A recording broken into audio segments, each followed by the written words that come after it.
welcome back. Another episode of World of Tanks with Guinea Titan, and this episode I was going to actually just do a battle episode, same as I normally would, featuring the setter, the English Tier 7 tank. But I also found that I wanted to comment on some aspects of the Battlefield UI. Now, it's not a comprehensive look. I think I'm going to make another video, maybe more than one. Certainly another video on, at least on the changes that have been made in Update 6, where I go through the individual bits and pieces of changes and have a look at them in more detail, both what I think of them as changes in their own merits and what I think might improve some of the changes and some of what I think might be implications related to these changes. I can see here from the thing that I'm actually probably not using to consume food correctly. I'm not actually getting the benefit of the plus 5% when I consume it as an active activity when I should have been getting it. So now you can see I've switched the minimap from the top left to the bottom right. I actually find this really helpful. First of all, it's where I'm used to the minimap being. How I did it is the hide show full map button. So if you press down the hide show full map button and keep it pressed, you get the option. It switches the minimap from minimap to the circular radar. If you then release it and let it go and hold it down for a couple of seconds again, you will switch from the circular radar at the top left to a minimap at the top right. And you can do it again and switch to a radar at the bottom right. And I think then if you do it again, it just swaps them back out to the original locations. What it does not do is remember between sessions what your particular preference is, which I think is a great flaw that could be implemented without too much difficulty. Says I. Now, I know enough about programming to know that from a programmatical standpoint, it's actually probably not too much difficulty. But, you know, there could be other things in the code and in the architecture of the existing application that might make it a lot more problematical. I don't know. Nobody ever does when you're not playing with a particular project yourself. But it's really just a question of storing the value. They were already storing the value, or at least a value. It might be not the correct type of value to allow for the greater number of options that are now available, whereas before it was a binary minimap or radar. Now you have essentially four options: minimap on the top left, minimap radar on the top left, minimap on the bottom right, radar at the bottom right. So that would entail more work, should we say, depending on how the thing was done originally. The other thing I've noticed is, as far as I can tell, I mean I could be wrong, but there could be a way of doing it, there is no way of indicating in the setup by going into the options, the game options, of actually affecting this value at all. Whereas previously you could record in the game options whether you had a preference for the radar minimap or the minimap. The second thing I'm going to say is that there is no particular reason that I can understand why the non-selected ammunitions couldn't have a value underneath them indicating their how much ammunition you got. Doesn't particularly matter for this tank because you got loads, but there's quite a lot of tanks where you really do want to know how much ammunition you've got, because it is very feasible in these tanks to run out of ammunition. So if you're very low on ammunition, you might not take chancy shots, for instance. You might only wait until you're absolutely certain you can actually hit the target you're aiming at. And again, I don't see why there isn't room there. Other than that, it's fine.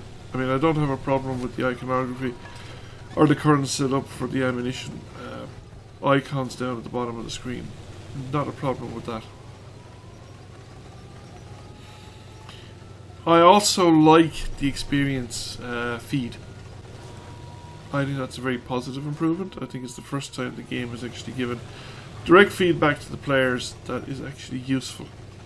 I was going to comment on the fact that when I started playing the game, first the experience feed was interfering with the row above it, which is showing the running total of the penetrating and damage, assisted damage shots. And I will show a screenshot for this.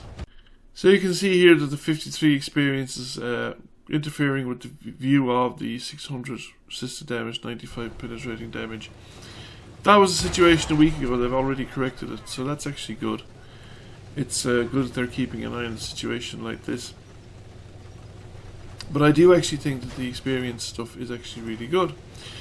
The other thing that I have, well, there's a few other things that I have problems with. I don't like it took me ages to figure out how to do a request for fire, because I never knew, or had never figured out that you could do a request for fire by just tapping the left bumper while you're targeting the enemy tank. Continuing on the topic of requesting for fire, one of the things I've noticed in this game, it'll turn up shortly, fairly obvious example of it, but sometimes the icons do not appear to appear on the map or even on the game. I have noticed them, but they're not the easiest to notice. They don't quite last long enough, and I think they're not quite prominent enough on the minimap or in the game interface. For here now, we have a request for fire at Chuck Norris. So Chuck Norris is the driver of the the Stone Cold tank under the bridge there, right there in front of me. That is popping in and out of view right there, and he I didn't see any icons appear on the map or on the minimap to indicate that the request for fire had been made on him. And the only reason I know that's his tank is because I've had a recording. So this is a recording, and I've had the opportunity to look at it again and again and figure out exactly which tank it was. And I think that could be done better. There's no particular reason why it was done better before. I don't see any reason why it couldn't be done better again. The request for fire I always found was one of my most used messages, and I used it a lot, and I actually paid attention to it. Now, I do find that if you have the map on the right hand side underneath the messages, then you're more likely to see what tank is being requested for fire on, because the icons do show up on the mini-map. You're more likely to see them, whereas the map's on the opposite side, where Stone Cold is appearing now on my screen. That's Chuck Norris there, and in that case I think it's much harder to see it, because you're looking at one side for the messages and then you have to focus on the other side to see what tank was highlighted, and by the time you've done it the highlight is gone.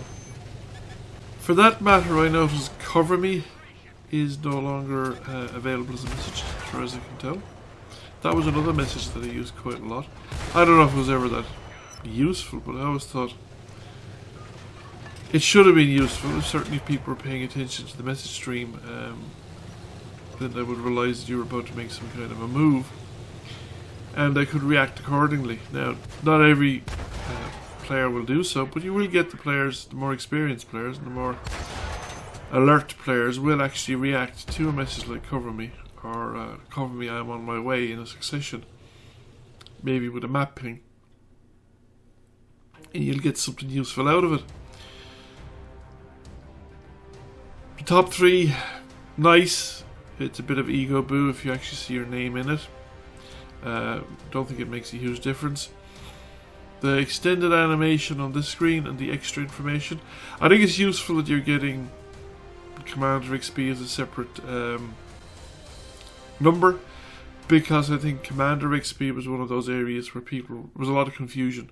It was not obvious in the past how Commander XP worked. Separate medals. This is the screen I don't like. I really don't like what they've done here. I don't like it on multiple levels. First of all, I think it should be ordered by experience, like it used to be. There's no particular reason to have it ordered by experience and then or ordered by Alive and then ordered by Experience. I also believe the tank tier information should be included. I don't see any particular reason why it's not. It could be included in parentheses after the tank, or separated, so we say at the other end of the tank field. Just the tier information, or in front of the tank maybe. Put in the tier information, because the tier information is at most 4 characters if you're using Roman numerals. And that would be plenty of room. Because I think it's useful to know what spread you were in, and again, it's useful for the ego boot to look at a situation where you're the bottom tier tank or a bottom tier light tank in a 2-tier spread, and you've actually come out in the top 3 or something like that. I will return to address more of this in a later video. For now, thank you for watching, and see you all soon. Thank you for watching. I hope you enjoyed the video. If you did, please press like, comment, share. It really helps the channel out. And if you have not already done so, please subscribe to the channel. I will catch you all again soon. Bye for now.